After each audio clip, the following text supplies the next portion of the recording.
আমি জানি তোমাদের মনে অনেক কষ্ট, এটা বোঝার জন্য এটা আমরা প্রত্যেকেই বুঝতে পারি জিনিসটা। তবে বাবা, বিচার প্রক্রিয়া বলার আগে দুটা কথা বলে রাখি।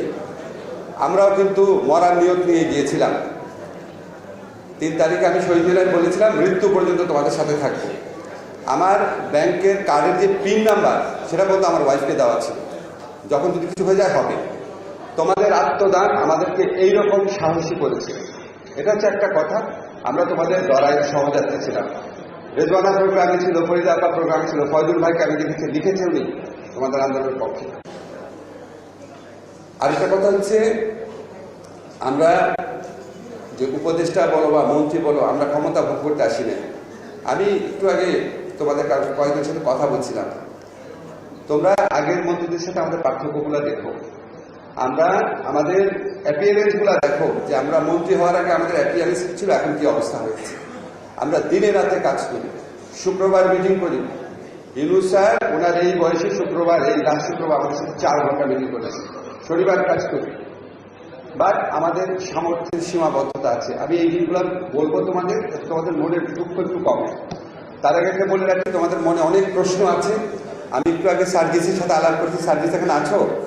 সার্জিসকে আমি বলেছি সার্জিস একটা মিটিংয়ের ব্যবস্থা করবে। তোমরা এই ধরনের বিচার নিয়ে যখন প্রোগ্রাম করবা, তোমাদের অবশ্যই স্বরাষ্ট্রমন্ত্রীকে রাখা দরকার। প্রত্যেকটা জায়গায় আমি দেখি বিচার বলতে তোমরা বুঝো আইন মন্ত্রণালয়, ওটা তো হচ্ছে চার্জশিট হওয়ার পরে, তার আগে তো সম্পূর্ণভাবে এটা স্বরাষ্ট্র মন্ত্রণালয়। কাজে ওনাদেরকে যদি রাখো, তোমরা আরেকটা ভালো আনসার পাবা। এই জন্য আমি সার্জিসকে বলেছি একটা প্রোগ্রাম করতে। ওখানে স্বরাষ্ট্রমন্ত্রী থাকবে, আমি থাকবো, আইজিপি থাকবেন, আমাদের অ্যাটর্নি জেনারেল থাকবেন, ইন্টারন্যাশনাল ক্রাইম ট্রাইব্যুনালের যে চিফ প্রসিকিউটর উনি থাকবেন। তোমরা 10 থেকে 15 জন থাকবা, কোনো সাংবাদিক থাকবে না। তোমরা একমাত্র তোমাদের দায়িত্ব হচ্ছে আমাদের বিরুদ্ধে অভিযোগগুলো জানানো, আর আমরা আনসার করব। পারপাসটা কি? যাতে তোমরা বুঝতে পারো, আমরা বুঝতে পারি আমরা একটা পরিবারের সদস্য। তোমরা ওই জায়গায় আছো, আমরা এই জায়গায় আছি, তার মানে এটা না যে আমরা তোমাদের থেকে কখনো বিচ্ছিন্ন ভাবি। প্রতিনিয়ত আমাদেরকে এই জিনিসটা হন্ট করে, তোমরা ঠিকমতো চিকিৎসা পেয়েছো কিনা, বিচার পেয়েছো কিনা। এই প্রোগ্রামটা আমি তোমাদের এখানে ঘোষণা করে দিলাম, একটা সার্ভিসের দায়িত্ব অ্যারেঞ্জ করা 7 দিনের মধ্যে করো। 2 ঘন্টার প্রোগ্রাম করবো, খালি কমপ্লেন করবা, ঠিক আছে? যা মনের আছে দুঃখ, পুলিশের কাছে কি হয়েছে, আদালতে কি হয়েছে একটু বললাম। এখন আমি বিচার প্রসঙ্গে আসি।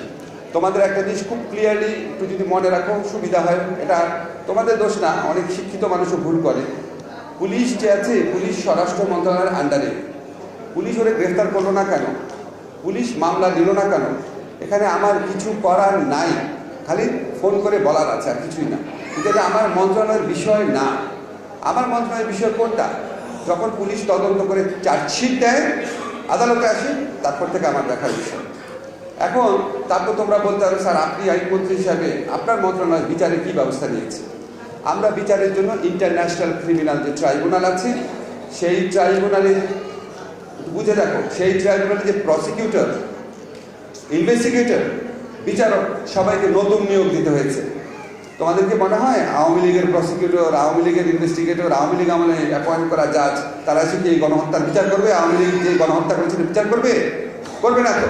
ফলে সবাইকে চেঞ্জ করতে হয়েছে। এই চেঞ্জ করার প্রক্রিয়া শুরু হয়েছে আমি দায়িত্ব নেওয়ার 2 সপ্তাহের মধ্যে। এমনকি বিচার কাজ করার জন্য যে ভবন, সেই ভবনটা পুরো রিপেয়ার করতে হয়েছে। আমাদেরকে ইঞ্জিনিয়ার বলছে 3-4 মাস লাগবে। আমি এবং পূর্তমন্ত্রী আদিলুর রহমান খান, তোমরা দেখেছো, আমরা প্রত্যেক সপ্তাহে ইন্সপেকশনে গেছি। 1 মাসের মধ্যে প্রিপেয়ার করা হয়েছে, বিচার কাজ শুরু হয়েছে। এখন আমরা ঘন ঘন বিচার দেখি না তো, আমাদের কাছে মনে হচ্ছে কই, আদালতে তো হাজির করে না। একটা এক্সাম্পল দেখাই তোমাদের। আমি যখন চিফ প্রসিকিউটর তাজুল স্যারকে বললাম যে পুনরায় যে শুনানিটা হবে সেটা 1 মাস পরে কেন, উনি বললেন এটা তো 3-4 মাস পরে হওয়ার কথা, কারণ এটা ইনভেস্টিগেশন স্টেজে আছে। 1 মাস অনেক কম সময় স্যার। যখন চার্জশিট হয়ে যাবে, চার্জ গঠন হয়ে যাবে, তোমরা ঘন ঘন প্রতিদিনই টেলিভিশনে দেখবা যাদেরকে গ্রেফতার করা গেছে তাদের বিচার প্রক্রিয়াটা। তখন তোমাদের কাছে আরো দৃশ্যমান হবে, তখন তোমাদের মনে হবে যে কাজ হচ্ছে। কিন্তু এখন যে দৃশ্যমান না, এখন ভেবে নিও না যে কেউ বসে আছে। কালকেও মিটিং করেছি প্রসিকিউশন টিমের সাথে, তাদের কি হেল্প দরকার আমি বলেছি, যা দরকার আমাদের সরকারের পক্ষ থেকে দেওয়া হবে। বাবা, এর বেশি আমাদের কিছু করার নাই। এবার সে নর্মাল কোর্টের ব্যাপার। নর্মাল কোর্টে মামলা নিয়ে আমি শুনেছি অনেক ধরনের অসঙ্গতি হচ্ছে।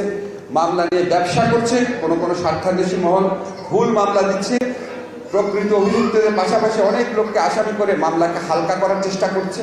এটা আমরা কিভাবে সলভ করব? আমি আজকে এসে আবার রিয়ালাইজেশন হলো, আমরা আইন মন্ত্রণালয়ের পক্ষ থেকে আমাদের যে লিগ্যাল এইড সেল আছে সেই সেলের কাছে বলে দিব, তোমাদের যে মামলাগুলো আছে, শহীদ পরিবারের যে মামলাগুলো আছে, তাদের মামলাগুলোর ব্যাপারে আইনগত সহায়তা দেওয়ার জন্য আলাদা একটা সেল করে দিব। যে একজন আমাকে বলেছেন যে আমরা যেই মামলা করার কথা, আমরা মামলা করার আগে অন্য লোক মামলা করে দিয়েছি টাকা কামানোর জন্য, বাণিজ্য করার জন্য। মামলা বাণিজ্য শুরু হয়েছে, মানবতা বিরোধী অপরাধ, হত্যার অপরাধ। এই হত্যার অপরাধের বিচারের দাবি, বিচারের প্রত্যাশা, এটাকে নিয়ে ব্যবসা শুরু হয়েছে আমাদের সমাজে। এদেরকেও আমরা চিহ্নিত করব, অবশ্যই তাদেরকে জবাবদিহিতার আওতায় আনতে হবে। আর প্রথমে আমাদের শুদ্ধভাবে মামলা করতে হবে।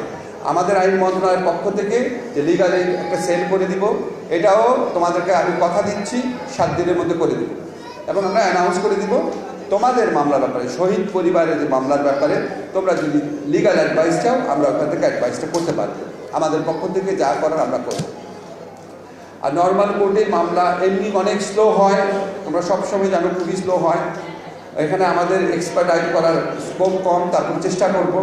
আর তোমাদের প্রোটেকশন যে ব্যবস্থা, প্রোটেকশন দেয় হচ্ছে পুলিশ। এখন আমি একটু স্বরাষ্ট্র মন্ত্রণালয়ের পক্ষে একটু কথা বলি। তোমাদের কাছে মনে হবে আচ্ছা তাহলে পুলিশ কেন কাজ করছে না? তোমরা কি গত আমলে দেখেছো বলে কয়ে বলতো যে গোপালগঞ্জের ছেলেদেরকে রিক্রুট করা হবে, ছাত্রলীগের ছেলেকে রিক্রুট করা হবে। এখন পুলিশ বাহিনীর মধ্যে 10 জন যদি, 10 জনের মধ্যে 8 জন যদি তার হৃদয়ে যদি বাকশাল থাকে, 10 জনের মধ্যে 8 জন যদি ছাত্রলীগ, যুবলীগ, আওয়ামী লীগ পরিবারের হয় বা গোপালগঞ্জের হয়, সেই পুলিশ নিয়ে কাজ করা কি সোজা ব্যাপার? সেই পুলিশকে একদম সরাসরি, মানে যেই পুলিশ গণহত্যার অংশ ছিল, গণহত্যাকারীদের প্রধান বাহিনী ছিল, তারা কি তাদের বিচারের ব্যাপারে আগ্রহ দেখাবে? এখন তোমরা বলতে পারো তাহলে নতুন পুলিশ নিচ্ছে না কেন? তোমরা যে কোনো পরিবারকে জিজ্ঞেস, নতুন পুলিশ নেওয়ার প্রক্রিয়া ট্রেনিং লাগবে, রিক্রুট করতে হবে, আবেদনপত্র লাগবে। এই প্রক্রিয়া পৃথিবীর কোন সরকারের পক্ষে 1 বছর আগে সম্ভব না, অসম্ভব ব্যাপার। তোমরা যারা বিষয় এক্সপার্ট আছে, তোমাদের পরিবারের পুলিশ আছে, জিজ্ঞেস করো নতুন পুলিশ নেওয়ার প্রক্রিয়া। স্যার বলছে 1 বছর আগে অসম্ভব। আমাদেরকে এমন একটা সম্পূর্ণভাবে দলীয়ভাবে গড়ে তোলা প্রশাসন, পুলিশ, বিচার কাঠামো, এটার মধ্যে আমাদের অগ্রসর হতে হচ্ছে। এবং এখানে আমরা স্লথ হচ্ছি, আমাদেরকে অনেক ক্ষেত্রে বাধা বিঘ্নের সম্মুখীন হতে হচ্ছে। আমি তোমাদেরকে নিশ্চিত করতে চাই, আমি আমার স্বরাষ্ট্রমন্ত্রী যে আছেন ওনার মধ্যে কোনো রকম গাফলতি দেখি নাই, কিন্তু ওনার কথা অনুযায়ী পুলিশ কাজ করছে কিনা এটা আমি জানি না। আমার মন্ত্রণালয় এবং আমার আশেপাশে যারা আছেন, আমার অ্যাটর্নি জেনারেল, আমি তাদের মধ্যে গাফলতি দেখি নাই। বিচার কার্যের সাথে যারা ইনভলভ আছে, আমাদের অনেক অনেক বেশি স্ট্রাগল করে কাজ করতে হচ্ছে। তোমাদের সাথে যখন আমাদের ইন্টেন্সিভ মিটিংটা হবে, তখন আরও ডিটেল যা যা প্রশ্ন করবো, আর সার্জিসকে আমি বলেছি 1 সপ্তাহের মধ্যে বলবো, যা মনে প্রশ্ন আসে লিখে নিয়ে যাও, সেটা আমরা আনসার করার চেষ্টা করবো।